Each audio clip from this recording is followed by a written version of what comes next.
All right, so this is Tribulation 101. Today we're going to talk about places of safety, okay? One of the first subjects in this series where we're talking about the tribulation and how we are going to make some better choices, some more informed choices, so that we can survive what is coming, okay? Now, we're going to start and we're going to go ahead and look at the board because that's more important than looking at me, all right? We're going to start with what black people say. You know, black people say that we won't get ahead in this country until one of these three things happen. Until some aliens come, you know what I mean? That'll unify us. That'll get us all on the same page. Until a cataclysm come, some great cataclysm that kind of evens the playing field, or until there's kind of economic collapse, okay? And so if you're thinking about the tribulation, especially if you're thinking about it in a biblical sense or in a religious sense, then you have to understand that what we're talking about is we're talking about all of these three things happening and more. We're talking about something that resets everything, that levels the playing field, okay? Now, what do we put our faith in? What does the world, quote unquote, put its faith in? Okay. One of the things that we put our faith in is science. Okay. We believe what the scientists tell us. We believe the evidence that they have found and the theories that they have created based upon that evidence.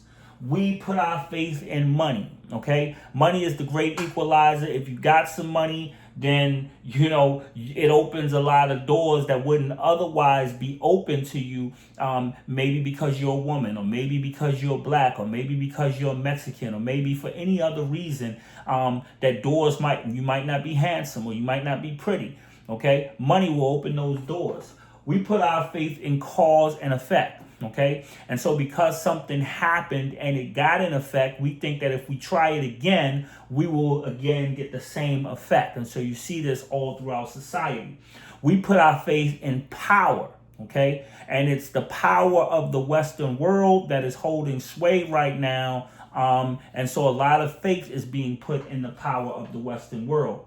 We put our faith in reason. Okay. We have schools, we have universities that tell us how to reason through problems, that tell us how we solve this, you know, throughout history. And we have faith and confidence that if we try those same things, those things will work out again. We put our faith in norms. If it ain't broke, don't fix it. You know what I mean? So things that we've tried before, we can try them again. Now, all of this constitute the foundation on which this world is made, okay?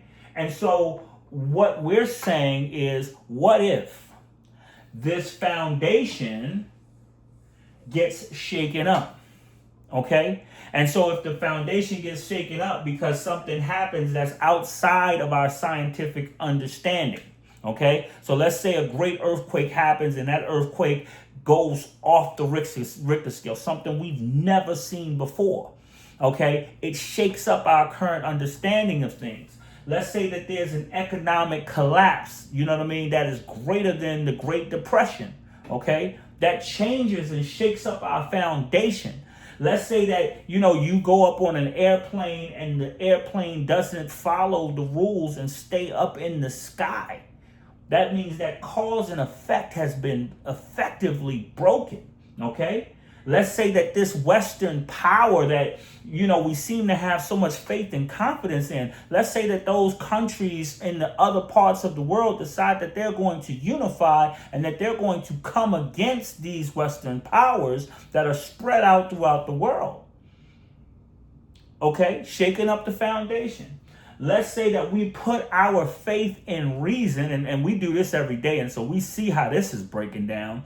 We put our faith in what we have learned, but we see that crime is going up. We see that people are getting crazier. We see that there are more accidents happening. We see that the things that we thought were normal are no longer normal, okay? We used to have faith that you could have an election and that you could get the best possible candidate in there, and we see who's in the White House right now, okay? And so what we're witnessing as we're going into these first stages of this tribulation that is coming, we're witnessing the beginnings of this foundation being shaken up. And so we can all feel that something is coming, regardless of what your religion is, regardless of what your spiritual affiliation is. You can feel that something is coming. Okay? So what is a safe place when the world doesn't work anymore? When it doesn't work as it is intended to work?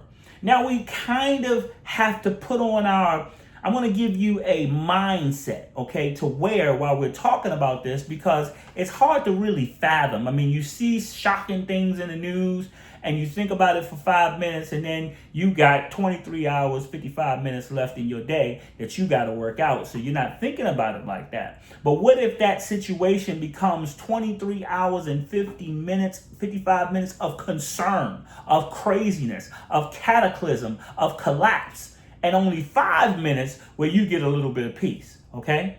So what we're going to do is we're going to put on a mindset. Let's give you a hint.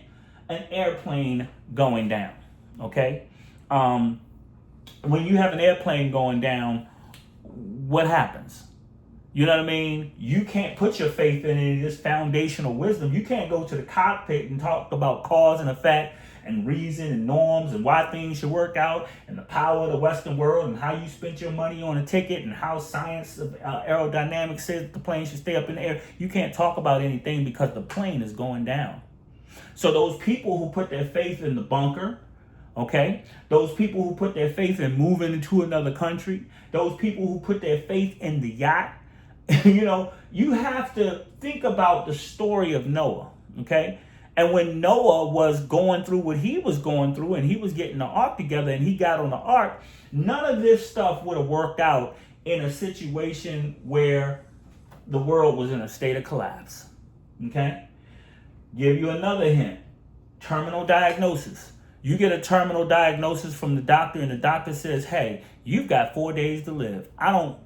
There's nothing I could say. I'm closing the case on you, buddy. We've got, preservation of life, which means this guy over here is going to live 6 months. So I got to triage, get up out of here and focus on him because you only got 3 to 4 days, right? So you could talk about science, but the doctor just told you got 3 to 4 days. So he just used all the scientific information that he had. You know what I mean? You could tell him that you have $10 million in the bank, but that's not going to change the situation. You could talk about cause and effect and how you gave all of your money to UNICEF and to UNCF and to all of these other places in St. Jude, but you're still in there in the hospital about to die. You could talk about the power of the Western world and the Western medical system and how it saves more lives than all of these other medical systems, but you still got 4 days. You can reason, you can talk about norms and how most of society ain't going through what you're going through, and if the doctor could just find a way. No, you can do all of this stuff, but you'll still find yourself with a terminal diagnosis. So the question that I have for you, what is a place of safety when the plane is going down? What is a place of safety when there's a terminal diagnosis? What is a place of safety when the foundation of the world that you've depended on, you can't depend on it anymore? The only place of safety is this. G-O-D. Period. Okay? So you praying. I remember one time I was on a plane praying and God sent some kind of ship or some kind of angel. I just seen it whip out of the clouds and make a U-turn and just turn and go back out. And I was like, James, calm down. They're telling you that you good. You Gucci. This thing ain't going down. Okay? But the place of safety is God. Okay? Now, the Honorable Elijah Muhammad said it in the 1960s or 1970s. If you don't know who that is, that was a prophet in the 1960s and 1970s to black folks in America. He said there are only 2 places of safety that you can depend on in the end times. And I'm about to bring you into all truth as it relates to those 2 places of safety. It is God if you're alive, and it is God if you're not alive. Those are the 2 places of safety that you have in this end times. Let no man tell you any different, okay? They say that, matter, is neither created nor destroyed. It simply changes form. So if you're not alive, your matter is just changed form and you need to be with God. If you are alive, you need to be with God. Only way you can escape this. So, in the next video, we're going to talk about divinity, and it's something that I got to tell you about divinity that you have not heard before. That is very important in understanding this thing that's coming, which is called the tribulation. Thank you for joining me. I'll see y'all on the next one.